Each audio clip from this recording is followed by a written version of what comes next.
Muy buenas a todos, esto es Crónicas Militares. Hoy vamos a tratar un tema sensacional, para todos los amantes de la historia y de la historia militar en concreto.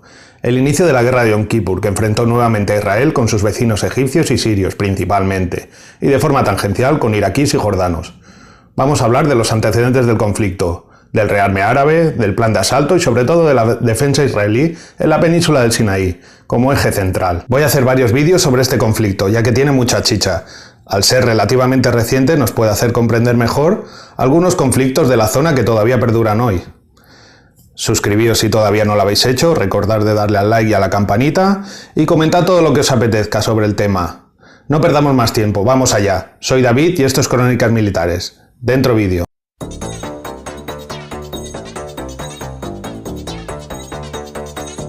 Antes de comenzar a fondo con el vídeo de hoy, voy a dar 4 pinceladas de la Guerra de los 6 días que precedió al conflicto de Yom Kippur.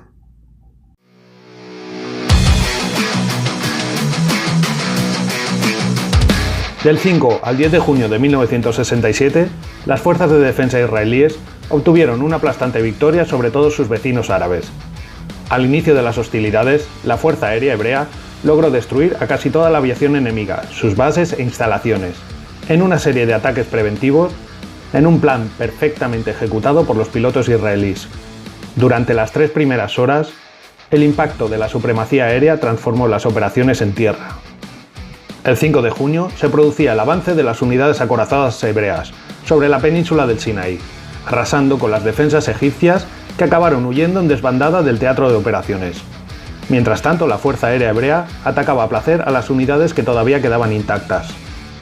En la jornada del 8 de junio, los blindados israelíes llegaban a la misma orilla del Canal de Suez.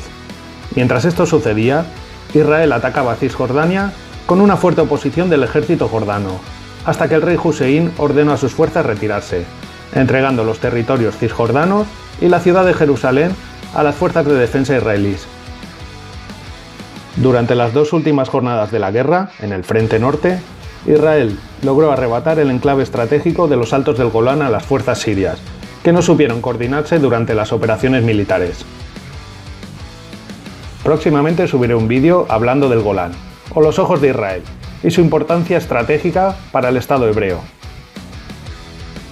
Después de la aplastante y humillante victoria israelí en la Guerra de los 6 días, los países árabes no iban a quedarse de brazos cruzados después de la vergonzosa derrota. Todos ellos se reafirmaron en la voluntad de destruir al Estado judío. En Israel, la tranquilidad que la victoria les había proporcionado hizo que se sumergieran en un falso estado de seguridad. Estaban convencidos de la superioridad que las fuerzas de defensa israelíes tenían frente a sus vecinos árabes a los que despreciaban militarmente. Los países europeos dejaron de proporcionar armas a las fuerzas hebreas, que aprovecharon la ocasión para modernizar su ejército con material proveniente de Estados Unidos. Se incorporaron los más modernos sistemas acorazados, como los carros de combate M60 y M48. La Fuerza Aérea Israelí recibió el avión más moderno y capaz en ese momento, el F-4 Phantom. La doctrina israelí fue diseñada por Israel Tal, padre de las fuerzas acorazadas. Para Tal, el carro blindado era el arma total en el campo de batalla. Fue uno de los impulsores del maravilloso carro de combate Merkava, o carro de Dios. Las fuerzas acorazadas israelíes se llevaron todos los elogios después de la victoria en la Guerra de los 6 días.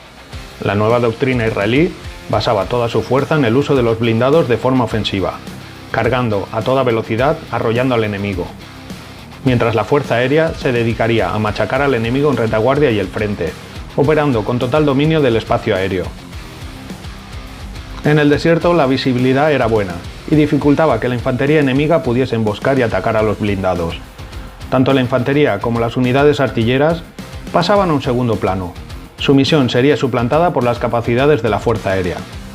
Esto llevó a que las unidades blindadas se descompensasen totalmente, con una preeminencia de los carros blindados, una presencia minúscula de la infantería y de las unidades artilleras que brillaban por su ausencia. Tal insistió que la clave era el disparo a larga distancia.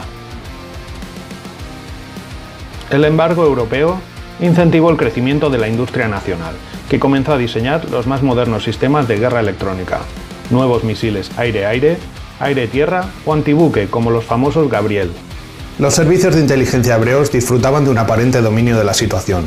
Estaban completamente seguros de que dispondrían de 48 horas como mínimo para movilizar a todos los reservistas y poder reaccionar frente a un nuevo ataque. Este era el talón de Aquiles hebreo. Un ataque coordinado y bien organizado por sus enemigos podría poner en peligro al Estado, hasta que se consiguieran movilizar a todas las fuerzas armadas. Pero tanto el Servicio de Inteligencia como el Estado Mayor estaban convencidos de lo contrario. La estabilidad política comenzó a dar sus resultados. La economía del país comenzó a crecer de forma espectacular, creciendo un 10% en 1968. La compra de vehículos o viviendas se multiplicó. Israel estaba en su mejor momento, todo lo contrario que sus vecinos y enemigos árabes, como era el caso de Egipto. El presidente Sadat tuvo que sortear diversos problemas, pero al poco tiempo se deshizo de sus rivales políticos y estabilizó la situación interna. Después de la Guerra de los 6 días, los ejércitos de Siria y Egipto estaban completamente destrozados. Las pérdidas de material eran infames. Rápidamente la Unión Soviética comenzó a suministrar material militar por diversos motivos, pero principalmente para no perder la influencia que ejercía en los países árabes. Sadat nombró al general Shah el-Shadli como responsable de la recuperación del ejército. Desde el minuto 1 de su nombramiento, Shadli se dedicó a levantar la moral y la confianza de las tropas egipcias. Se reforzó el entrenamiento tanto de la tropa como de los oficiales, imponiendo tanto el realismo como la eficacia. Un gran general.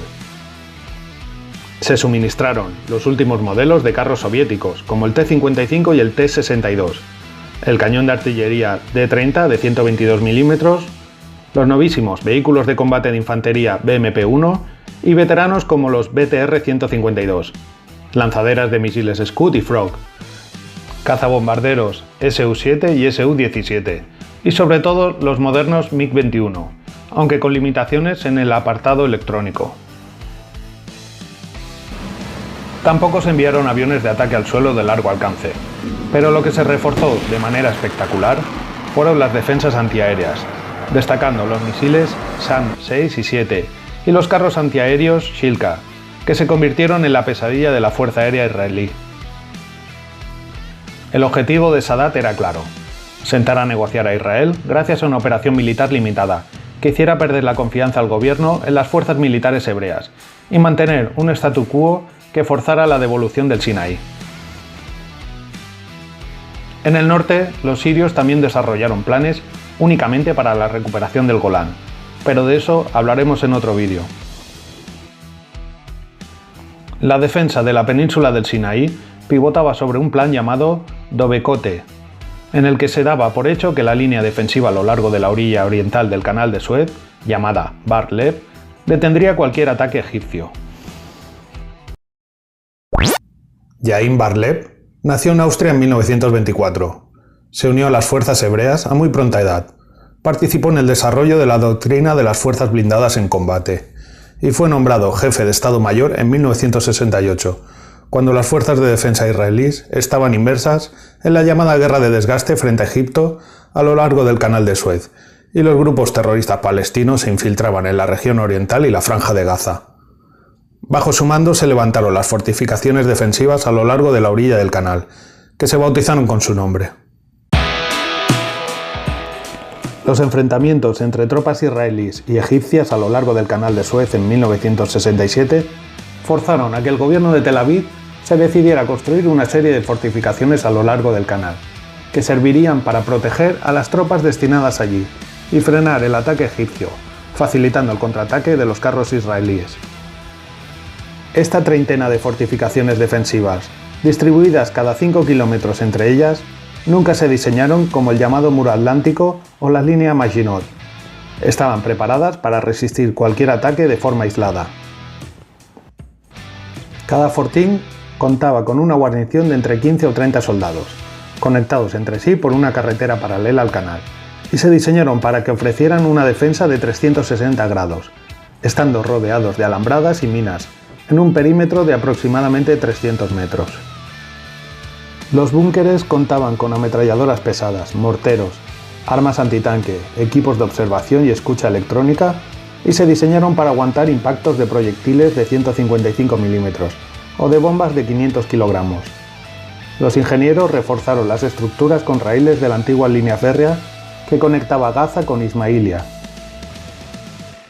Como curiosidad, os explicaré que el alto mando israelí había ordenado construir una serie de tuberías que desembocaban en el canal de Suez para verter petróleo en el mismo. En caso de que una fuerza enemiga intentara cruzar el canal, se incendiaría. Las fuerzas egipcias eran conocedoras de este plan, así que justo antes de iniciar la ofensiva, varios comandos submarinistas de las fuerzas especiales taponaron las tuberías con cemento de fraguado rápido. Lo que no sabían estos submarinistas egipcios es que el sistema defensivo se había abandonado 2 años antes, debido a las rápidas corrientes del canal. Pero se instalaron decenas de tuberías a modo de engaño. El elemento clave a la hora de defender el Sinaí fueron la red de carreteras construidas por los ingenieros. La primera carretera, que unía las posiciones, era la denominada Lexicon, a 1,5 kilómetros del canal, que facilitaba el patrullaje de destacamentos blindados. A 10 kilómetros en el interior, de forma paralela, transcurría la carretera denominada Artillería, para facilitar el movimiento de las pocas piezas autopropulsadas, que apoyarían en los puntos claves del asalto. La última carretera estaba construida a 30 kilómetros al interior del Sinaí, para facilitar el movimiento de las unidades blindadas de reserva. Se la denominó la lateral. Pero hay que tener en cuenta que la función de la línea Bar-Lev no era la de mantenerse indefinidamente ante los ataques egipcios, sino la de amortiguar y desgastar a sus fuerzas, hasta que la fuerza aérea y los blindados de las unidades de reserva contraatacaran de forma decisiva. Las fuerzas de defensa israelíes habían modificado la tradicional táctica ofensiva que se basaba en la movilidad de sus medios blindados y la fuerza aérea, para optar por unas tácticas defensivas que posibilitaran desgastar al enemigo y destruirlo en una respuesta combinada. Para el alto mando israelí, la mejor defensa era el propio canal. El canal mide en su totalidad 175 kilómetros de longitud, tiene una profundidad de entre 16 y 20 metros y una anchura de entre 160 y 220. Se reforzó la orilla con hormigón para evitar la erosión. Los hebreos, de forma inteligente, protegieron los bordes con rampas rellenadas de arena, que en algunos puntos llegaba a 25 metros de altura y una inclinación de entre 45 y 65 grados. Ningún vehículo de cadenas, ni mucho menos de ruedas, podía superar las miles de toneladas de arena. Moshe Dayan, ministro de Defensa y héroe israelí, declaró: «Tenemos la mejor trinchera antitanques del mundo». Estaban convencidos de que les proporcionaría las 24 o 48 horas necesarias para poder movilizar a los reservistas. La construcción de estas defensas provocó muchas discusiones en el seno de la ciudadanía y del gobierno, debido al alto coste. Se calcula que este sistema costó a las arcas públicas unos 250 millones de dólares de la época, que provocaron diversos casos de corrupción. Pero aparte del alto mando, le preocupó mucho el carácter estático de la defensa planteada en el canal. Justo antes de empezar las hostilidades, solo estaban ocupados la mitad de los puestos con apenas 500 hombres, apoyados por unos 300 carros, 12 baterías artilleras y únicamente 2 baterías antiaéreas Hawk. Sí, las mismas que todavía están activas hoy en el Ejército de Tierra español. La línea estaba permanentemente defendida por una brigada de infantería y una blindada. Los reservistas estacionados lo consideraban unas vacaciones bajo el sol africano, a pesar de todas las comodidades de que disfrutaban en las instalaciones. Se ordenó el cierre de algunas instalaciones de la línea por parte del general Ariel Sharon, después de discusiones en el seno del Estado Mayor, y se consideró que la línea debía ser un sistema de alerta, y solo en un segundo término como una línea defensiva.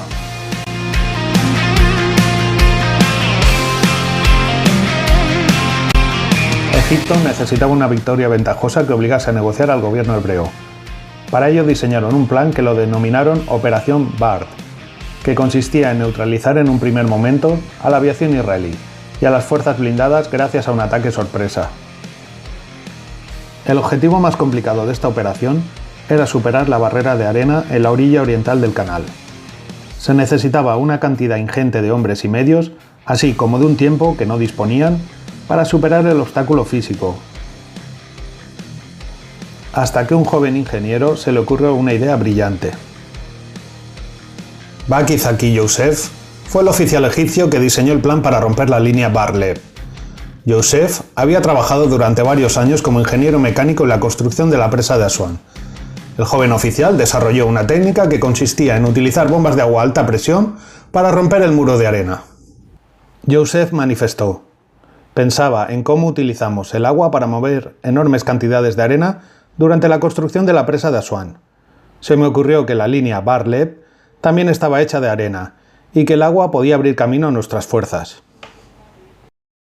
Las Fuerzas Armadas egipcias compraron 300 bombas de agua de fabricación británica y 150 alemanas, con las que crearon 81 brechas en la línea defensiva hebrea. La casualidad hizo que Youssef asistiera a una reunión del alto mando egipcio en la que se discutían qué opciones tenían para superar la línea defensiva. Youssef sorprendió a todos los asistentes con su idea, que rápidamente fue autorizada.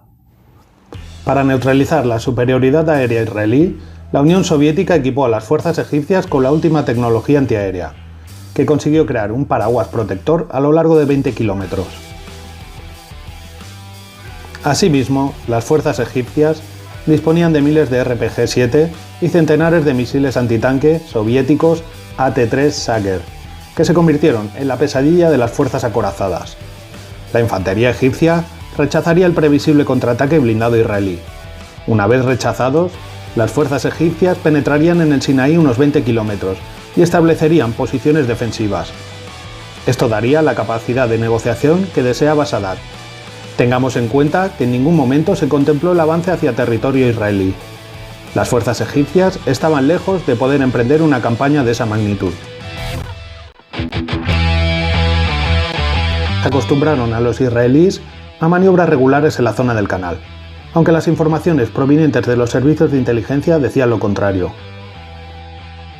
Los avisos de un yerno de Nasser, el rey Hussein de Jordania, la huida de las familias de los asesores soviéticos, todo apuntaba a un inminente ataque, pero el gobierno israelí tomó la decisión de no atacar primero.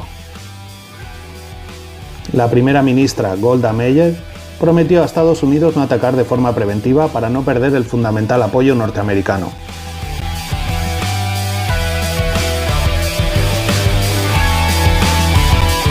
La ofensiva árabe comenzó a las 14 horas después de varias oleadas de ataques aéreos contra puestos de mando, baterías antiaéreas, búnkeres y bases de la Fuerza Aérea. Las unidades egipcias comenzaron a utilizar los botes neumáticos después de que la artillería golpeara las posiciones defensivas de la línea Bar-Lev. Cegaron a las fuerzas de defensa israelíes con humo y rápidamente comenzaron a tomar posiciones en la orilla oriental, desplegando misiles anticarros Sager. La primera hora ya habían conseguido desplegar varias cabezas de puente hasta 2 kilómetros al interior. Los asaltos a los búnkeres ya habían comenzado cuando los tapadores cruzaron el canal con las bombas a presión para limpiar las barreras de arena. Se comenzaron a desplegar los famosos puentes soviéticos diseñados para facilitar el cruce de los ríos europeos a las divisiones blindadas. A las 17 horas ya habían cruzado más de 30.000 soldados. Los ferries comenzaban a transportar decenas de vehículos militares y equipos. Las primeras brechas ya estaban operativas para vehículos pesados gracias al buen hacer de los zapadores egipcios. Unas horas después, ya se habían abierto hasta 60 brechas e instalado el primer puente soviético, una acción espectacular de las fuerzas egipcias que demostraba la valía del soldado egipcio frente al desprecio y la subestimación de algunos círculos dentro de la sociedad israelí. La respuesta israelí dentro de la desorganización, la sorpresa y la confusión fue el contraataque con los medios blindados disponibles, que cargaron contra las tropas egipcias, pero esta vez no sucedió como en 1967. Los egipcios les hicieron frente causando gravísimas bajas entre los hebreos, gracias a los medios antitanques soviéticos. Mientras tanto, la aviación israelí se lanzó a destruir las cabezas de puente, los puentes y puntos de cruce, pero llegó lo impensable. Los SAM egipcios repelieron los ataques israelíes causando grandes bajas. Los vuelos a baja altura y la movilidad de los SAM-6 hizo que la operación Tagar fuese un sonoro fracaso. El ataque aéreo costó entre 30 y 40 aparatos israelíes.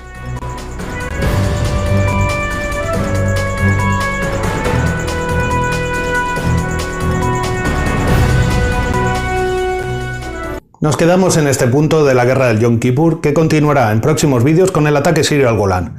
Espero que os haya gustado. Si es así, por favor, dadle al like y suscribiros si todavía no lo habéis hecho. En los próximos días llegaremos a los 5.000 suscriptores. Habrá que celebrarlo con alguna sorpresita. Estad atentos. Muy buena semana para todos, cuidaos mucho, cuidad de vuestras familias y sobre todo, tened cuidado ahí fuera. Adiós.